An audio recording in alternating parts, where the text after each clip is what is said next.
Mga halimbawa sa ngalan o noun.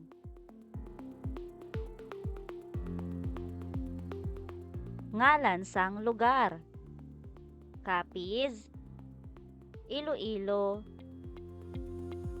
Manila.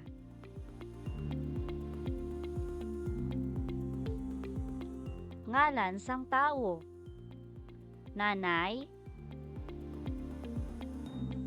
tatay, lolo.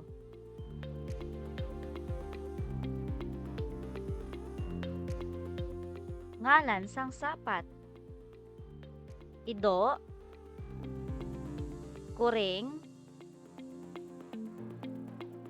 pispis.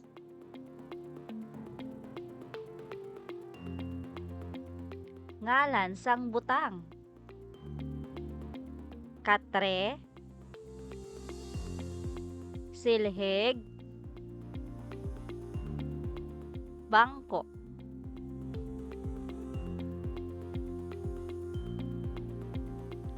Ngalan sang hitabo: bagong tuig, kasal, kaadlawan.